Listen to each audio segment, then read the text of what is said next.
আজ রবিবার, এখন সকাল ৮টা বাজে। ব্যালকনি দিয়ে বাইরেটা দেখাচ্ছি আপনাদের। কি সুন্দর রোদ দিয়েছে দেখুন আজ। পরিষ্কার নীল আকাশ আর একদম ঝকঝকে রোদ। মনটা এমনিতেই ভালো হয়ে যায়। এখন ঠান্ডাটা একটু কম, কিন্তু কোনো কোনো দিন খুব বেশি থাকে, কখনো কখনো আবার খুব কম থাকে। এখানে ওয়েদার এখন একদমই ফিক্সড না। কোনো কোনো দিন একদম গরম হচ্ছে, কখনো কখনো আবার ঠান্ডাটা বেশ জাঁকিয়ে বসছে। তো আজকে কিন্তু ঠান্ডাটা বেশ ভালো আছে বাইরে। চলুন ভেতরে যাই, ব্রেকফাস্টের টাইমও হয়ে গেছে, এবার জলখাবারের ব্যবস্থা করা যাক। যদিও আজকে আলাদা করে আমাকে কিছু জলখাবার বানাতে হবে না। কাল রাত্রে নুডলস বানিয়েছিলাম, ওটাই অনেকটা বানিয়েছিলাম যাতে সকালেও হয়ে যায়, তাই ওটাই চালিয়ে দেব এখন। নুডলসটা অনেক করে সবজি দিয়ে বানিয়েছি, আর এটাতে এখন অনুপমের জন্য একটু সেজওয়ান সস মিক্সড করে দেবো, কারণ ভিভান খাবে বলে একেবারেই স্পাইসি করা যায় না, আর আমাদের একটু স্পাইসি না খেলে ভালো লাগে না। এটা হচ্ছে অনুপমেরটা, সেজওয়ান সসটা মিক্স করে দিয়েছি। চিংসের সেজওয়ান সস, এটা ব্যাঙ্গালোরেও আমরা খুব ইউজ করতাম, আর এখানেও ইন্ডিয়া বাজার বা লোট্টে মার্কেটে এটা খুব অ্যাভেলেবেল, মানে পাওয়া যায় সবসময়ই। যদিও আমি চাই না যে সকালবেলায় কোনো প্যাকড ফুড দিয়ে আমাদের ব্রেকফাস্টটা শুরু হোক, কিন্তু কখনো কখনো উপায় থাকে না, তাই ইউজ করতেই হয়। আর এটা হচ্ছে ভিভানেরটা, প্লেন নুডলসটা, আর ও চপস্টিক দিয়েই খায়, কেননা স্কুলে ওইভাবে খেয়ে অভ্যস্ত তাই। যদিও এখনও খুব ভালোভাবে চপস্টিকটাও হ্যান্ডেল করতে পারে না, কিন্তু তবুও জিদ ওটা দিয়েই খাবে, তাই ওর জন্য এটা একটা কিনে দিয়েছি। বাটি আর চপস্টিকের সেট একসাথেই ছিল, আর অনুপমকে একটা ফোর্ক দিয়ে দিয়েছি। আর এটা হচ্ছে আমারটা। সকালবেলা সেজওয়ান সস দিয়ে আমার খেতে ভালো লাগে না, তাই প্লেনটাই খাবো। আর চপস্টিক আমরা খুব ভালো হ্যান্ডেল করতে পারি না এখনও, তাই ফোর্কটাই মনে হয় আমাদের জন্য ঠিক আছে। সকালবেলা অনুপম টিভিতে বসেছে, গান শুনছে, আর ভিভান বসেছে নিজের ট্যাব নিয়ে।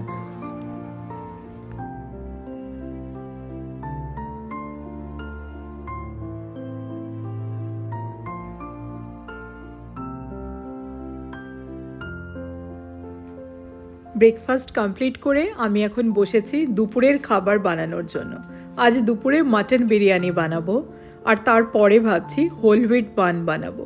হোল হুইট বান বানানোর জন্য আমি দেখেছি, আমরা যদি এই বাটার মিল্কটা বানিয়ে নিই, মানে দই আর তার সাথে জল মিশিয়ে সেটাকে যদি ভালোভাবে গুলে নিই, ওটা দিয়ে ডোটা মাখলে হোল হুইট ব্রেডগুলো কিন্তু বাড়িতে বেশ ভালো বানানো যায়। তাই করছি।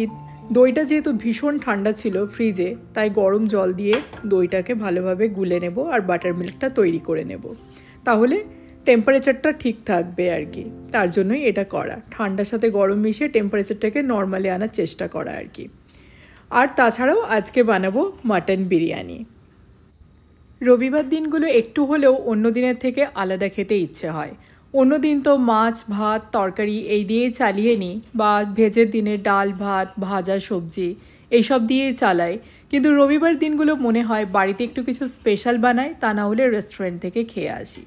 আর এখানে যেহেতু ইন্ডিয়ান রেস্টুরেন্ট খুব একটা ভালো নেই, একমাত্র হায়দ্রাবাদি বিরিয়ানি হাউস যেটা, বা প্যারাডাইস বিরিয়ানি যেটা, সেটাতেই ভালো লাগে খেতে। কিন্তু ওটাতে আমরা এত খেয়েছি যে ওটাতে এখন আর খেতে যেতে স্পেশাল কিছু মনে হয় না আর কি। আর বাকি যেসব ইন্ডিয়ান রেস্টুরেন্টগুলো আছে সেগুলো হয় ইন্ডিয়ান পাকিস্তানি একত্রে আর কি। তো সেই ক্ষেত্রে বিরিয়ানি বা খাবারগুলো একটু পাকিস্তানি স্টাইলের হয়ে যায়, আর একটু আমাদের মনে হয় যেন শুকনো শুকনো আছে খাবারগুলো, তাই ওই সব রেস্টুরেন্টগুলোতে খেতে খুব একটা ভালো লাগে না। আর বাঙালি স্টাইলের খাবার তো কোনো রেস্টুরেন্টেই এখানে পাওয়া যায় না। আমরা যে স্টেটে থাকি শুধু তা না, এখানের অনেক স্টেট আছে যেখানে বাঙালি স্টাইলের খাবার একদমই পাওয়া যায় না। তাই বাঙালি স্টাইলের খাবার খেতে গেলে নিজেকে বাড়িতে বানিয়ে নেওয়া ছাড়া আর কোনো উপায় নেই। আর এখানে আমি পুরো সপ্তাহে দইটা বানিয়ে রাখবো। এখানে আবার দেখেছি ইন্ডিয়ান স্টাইল, মানে ইন্ডিয়ান হোম স্টাইল দইগুলো, যেগুলো কস্কো বা ওয়ালমার্টে কিনতে পাওয়া যায়, তা দিয়ে বাড়িতে খুব ভালো দই বানানো যায়। তাই ওটাকেই সাজা হিসাবে ইউজ করে বাড়িতে দুধ থাকলে দই বানিয়ে নিই। কিন্তু ব্যাঙ্গালোরে দেখতাম কেনা দইগুলো থেকে কিছুতেই বাড়িতে আর দই বানানো যেত না। এখানে আমি সাজাটা দিয়ে দিয়েছি, আর একটু হালকা গরম আছে দুধটা এখন। এই অবস্থাতে দুধটা দইয়ের সাথে মিশিয়ে দিচ্ছি। তারপরে এগুলোকে খুব ভালোভাবে মিক্স করে ওভেনের ভেতর ঢুকিয়ে দেব। যেহেতু ওভেনের ভেতরটা একটু গরম থাকে, তো দইগুলো বসে খুব ভালো। এখানে যেহেতু খুব ঠান্ডা, আর ভেতরগুলোতে সবসময় আমরা হিটার চালিয়ে রাখি না, তাই ভীষণ ঠান্ডা হওয়ার জন্য দই বসতেও বেশ সময় লাগে। কখনো কখনো ওভেনে খুব কম টেম্পারেচারে, যেটা ওয়ার্ম টেম্পারেচার, সেটাতে বসিয়ে দিলেও কিন্তু খুব ভালো দই তৈরি হয়।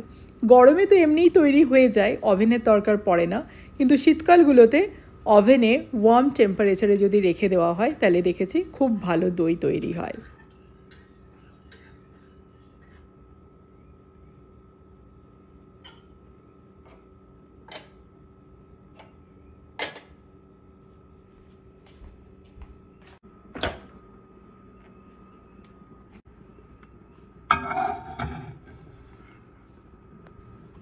ঢুকিয়ে দিলাম এগুলোকে ওভেনের ভেতর।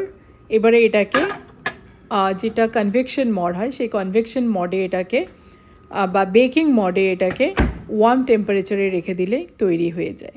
আর এদিকে বিরিয়ানির চালটা আমার রেডি হয়ে গেছে, ভাতটা মানে চালটা আমি সেদ্ধ করে নিয়েছি। আর কালকে প্যাটেল ব্রাদার্স থেকে এই কলা পাতাগুলো কেনা হয়েছে। কলা পাতায় ভাত খেতে আমাদের বাড়ির সবাই আমরা খুব পছন্দ করি, তাই কলা পাতাটা নেওয়া হয়েছে। একটাই কলা পাতা ছিল, ওই একটা কলা পাতাকেই কেটে নিচ্ছি। আজ এটাতেই আমরা ভাত খাবো, মানে বিরিয়ানি খাবো আর কি। কলা পাতায় বিরিয়ানি কখনো খাইনি, এই প্রথমবার খেয়ে দেখবো কেমন লাগে। আর এটা হচ্ছে এখানে কস্কোতে পাওয়া যায় যে পাঁঠার মাংস, সেটা আর কি। ভীষণ বড় প্যাক, 6.8 কেজি মাটন থাকে এতে। আর এটা আসে নিউজিল্যান্ড থেকে। আর জানি না নিউজিল্যান্ড থেকে আসে বলে এটা ভালো হয় নাকি, এটা আসলে কি কোয়ান্টিটি অনেক বেশি পাওয়া যায় আর দামটা অনেকটাই সস্তা পড়ে আর কি। এটা প্রায় $62 দাম নিয়েছে। $62 6.8 কেজি পাওয়া যায় মাংস, মানে কেজি প্রতি প্রায় 750 টাকার মতন পড়ে। আর এখানে আমি বিরিয়ানির জন্য সব সরঞ্জাম নিয়ে বসে গেছি। কেওড়া ওয়াটার, রোজ ওয়াটার, এখানে পুদিনা পাতা, ধনে পাতা কাটা আছে, এখানে বিরিয়ানি মশলা, এখানে মাটন মশলা, আর ওখানে আছে বেরেস্তা। এগুলো হচ্ছে ড্রাই রোস্টেড বেরেস্তা। আমার মাটন রেডি হয়ে গেছে, মাটনটা সেদ্ধও হয়ে গেছে ভালো। এখানে চিকেনের মতো মাটন কিন্তু সব জায়গায় পাওয়া যায় না। মাটন একমাত্র এখন কস্কোতে পাচ্ছি, ওয়ালমার্টে আমি দেখিনি কখনো। আর আমাদের ইন্ডিয়ান বা পাকিস্তানি বা বাংলাদেশি যে দোকানগুলো আছে সেখানে পাওয়া যায়, কিন্তু সেই মাটনের দামও হয় খুব বেশি আর কোয়ান্টিটিও খুব ভালো পাওয়া যায় না। তাই মনে হয় কস্কোর এটাই হচ্ছে সবচেয়ে বেশি ভালো। মানে অন্য জায়গা থেকে নিতে গেলে কি হয়, 1 কেজিরই দাম পড়ে যায় প্রায় 1600 টাকার মতন আর কি। তো 1600 থেকে 1700 টাকার মতো এখানে একসাথে নিয়ে রাখতে হয়, যেটা ছোট ফ্যামিলির জন্য অনেকটাই বেশি, কিন্তু তাও লাভ আছে বলে আমরা কিনে রেখে দিই। এবারে আমি মাটনের ঝোলটা একটা কড়াইয়ে দিয়ে দিলাম। তলায় কিন্তু আমি একটা তাওয়া বসিয়ে নিয়েছি, তাওয়ার ওপর এবার বিরিয়ানিটাকে আমি দমে হতে দেব। তার জন্য প্রথমে মাটনের ঝোলটা দিয়ে দিলাম, তারপরে ওপর থেকে ভাত দিয়ে দিলাম। এবারে আরেকবার আমি মাটনের স্তর এখানে দেব। বাংলাদেশি দোকান থেকে যেসব মাটনগুলো কেনা হয় সেই মাটনগুলো দাম একটু বেশি পড়ে, ইভেন লোট্টে মার্কেটেও পাওয়া যায় কিনতে, সেটারও দাম একটু বেশি পড়ে। কস্কোটাই সবচেয়ে সস্তা। এখানে তো আবার দেখি অনেকেই চলে যায় যেখানে গোট ফার্মিং হয় সেখানে, মানে শহর থেকে অনেকটাই দূরে, প্রায় 1.5 ঘন্টা দূরে আমাদের আশেপাশে যে নেপালিরা থাকে তারা বন্ধুবান্ধব মিলে চলে যায় ওই ফার্মে। ওখানে একটা পুরো গোট কিনতে হয়, পুরো গোট কিনলে অনেকটাই সস্তা দামে পাওয়া যায়। কিন্তু আমরা যেহেতু এখন কস্কোতেই পাচ্ছি তাই এখন আমরা ফার্মে যাই না, কিন্তু ওরা দেখেছে সব ফার্ম থেকেই এখনও নিয়ে আসে। বন্ধুবান্ধবরা মিলে সব রবিবার সকালবেলা চলে যায়, তারপর নিয়ে আসে। আমি এখানে লাস্ট ভাতের লেয়ারটা দেওয়ার পরে মাটনটা দিয়ে দিলাম। এবার এখানে একে একে ধনে পাতা, পুদিনা পাতা কুচি দিলাম। এরপর এতে দিয়ে দেব অন্যান্য সব মশলাগুলো। দিয়ে দিলাম বিরিয়ানি মশলাটা, এটা হচ্ছে শানের বিরিয়ানি মশলা। এটা হচ্ছে বেরেস্তা, কিন্তু এটা হচ্ছে ড্রাই রোস্টেড বেরেস্তা, তেলে ভাজা হয়নি। দিয়ে দিলাম গোলাপ জল। এবার দিয়ে দেব কেওড়া ওয়াটার। এরপরে দিয়ে দিচ্ছি কেশর ভিজিয়ে রাখা দুধটা। কেশরটা দিলে বিরিয়ানিতে একটা আলাদা গন্ধ আসে, তাই কেশরটা দিই। আর অবশেষে ঘি দিয়ে দিলাম, ঘি না দিলে বিরিয়ানির স্বাদ ইনকমপ্লিট, তাই ঘি দিয়ে লাস্টে এতে অ্যালুমিনিয়াম ফয়েলটা দিয়ে দমে হতে দিলাম, ওপর থেকে ঢাকাটা চাপিয়ে। এবারে অ্যালুমিনিয়াম ফয়েলের যে অংশগুলো বেরিয়ে আছে সেটাকে ভালোভাবে মুড়ে এটাকে প্রায় 8 ঘন্টা থেকে 45 মিনিটের জন্য দমে হতে দিতে হবে। এদিকে অনেকটা বেলাও হয়ে গেছে এত কিছু রান্নাবান্না করতে, যে আজ খেতেও বেশ লেট হয়ে যাবে। চলে এলাম আধ ঘন্টা পর, 45 মিনিট আর থাকতে দিলাম না, টাইম হয়ে গেছে, সবার খিদে পেয়ে গেছে। এই হচ্ছে আমার বিরিয়ানির ফাইনাল লুক ঢাকা খোলার পর, আর বাজে দুপুর 2:30 প্রায়। সবার পেটে ছুঁচো ডন মারছে এখন, এবারে তাড়াতাড়ি বিরিয়ানি খেতে বসি আমরা। খাই দাও একবার। আমি দিচ্ছি, আমি দিয়ে দিচ্ছি। পারবি না, দাঁড়া দাঁড়া, আমি দিয়ে দিচ্ছি দাঁড়া দাঁড়া দাঁড়া, আমি দিয়ে দিচ্ছি।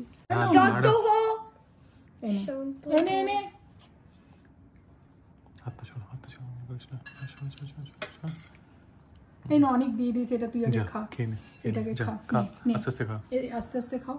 তোমার পাতাটাতে দিচ্ছি, দাঁড়া।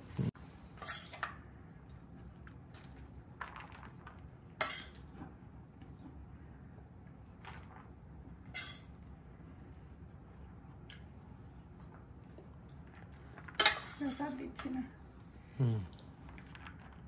খেয়ে দেখো কেমন হয়েছে।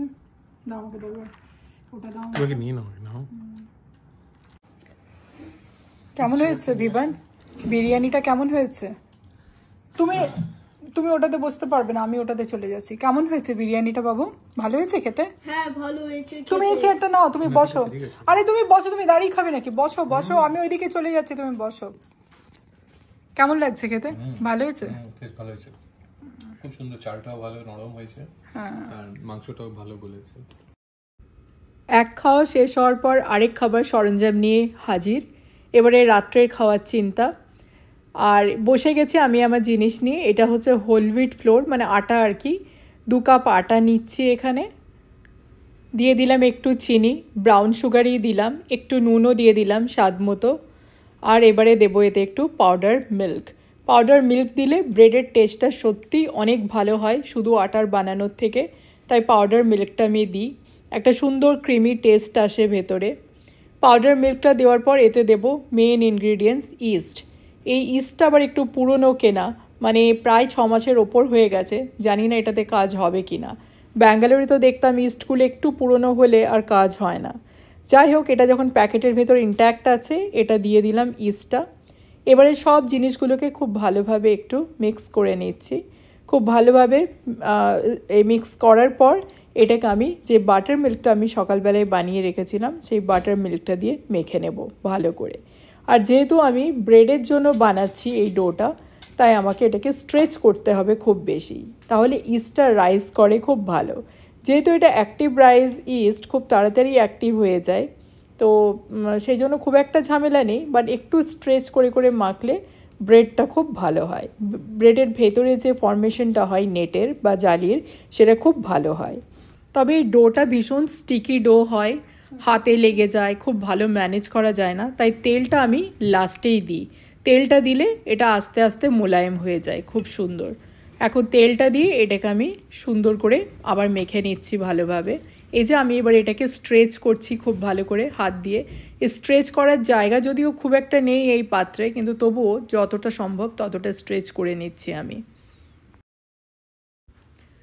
জেনারেলি এই প্রসেসটা প্ল্যাটফর্মের ওপর করলে খুব ভালো হয়, কিন্তু আমি এটাতেই করে নিচ্ছি যেহেতু ওখানে আমার খুব একটা জায়গা নেই।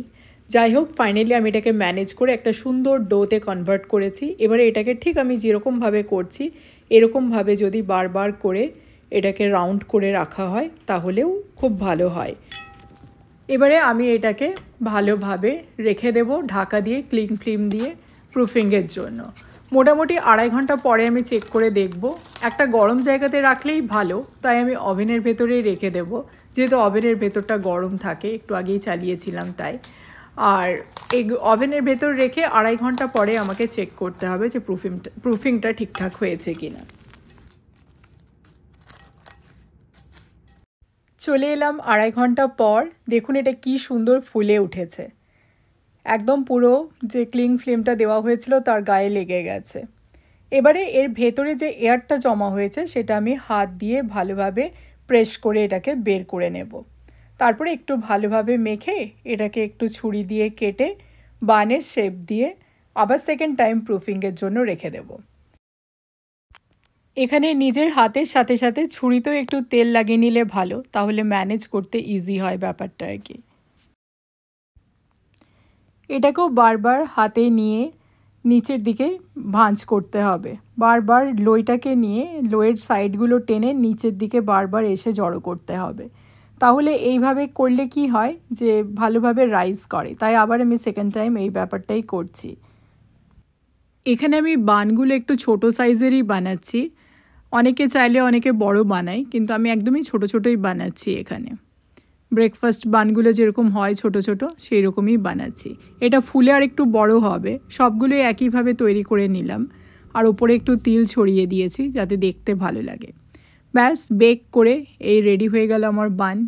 আর হ্যাঁ, বানগুলো বেক হওয়ার পর আমি এগুলোর ওপর একটু বাটার বুলিয়ে দিয়েছিলাম, আর ওপর থেকে একটা কাপড় ভিজিয়ে সেটাকে ভালোভাবে নিংড়ে, মানে ভেজা কাপড় ওপর থেকে ঢাকা দিয়ে দিয়েছিলাম।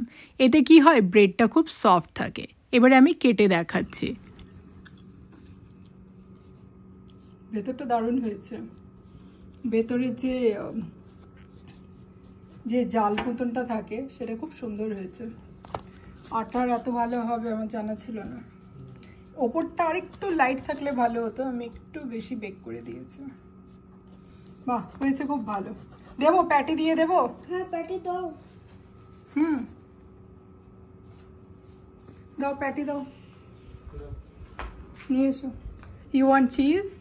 নো, আমার প্যাটি। ছোট প্যাটি দাও একটা।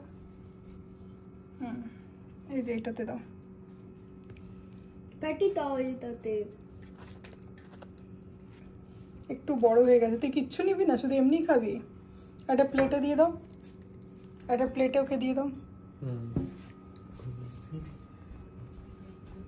Wow, how is the test বুনো? ভালো লাগছে খেতে? আর এই হচ্ছে মাটনের প্যাকগুলো। জেনারেলি ওরা একটা পুরো বক্সে দেয়, বড় একটা প্যাকে দেয়। অত বড় প্যাক তো ফ্রিজে রাখা যায় না, তাই এরকম ছোট ছোট জিপলকে আমি রেখে দিয়েছি। তাও এক একটাতে যা কোয়ান্টিটি আছে 1 কেজির ওপর প্রায়। তো এগুলো এরকম 6-7টা বক্সে প্যাকেটে আর কি আমি রেখে দিয়েছি ফ্রিজে। কতগুলো খাওয়াও হয়েছে। আজকের ব্লগটা তাহলে আমি এখানেই শেষ করছি। ভালো লেগে থাকলে অবশ্যই একটি লাইক, কমেন্ট, শেয়ার আর সাবস্ক্রাইব করে দেবেন। আর হ্যাঁ, দেশে এখন মাটনের দাম কত সেটা নিশ্চয়ই কমেন্ট করে জানাবেন। ধন্যবাদ।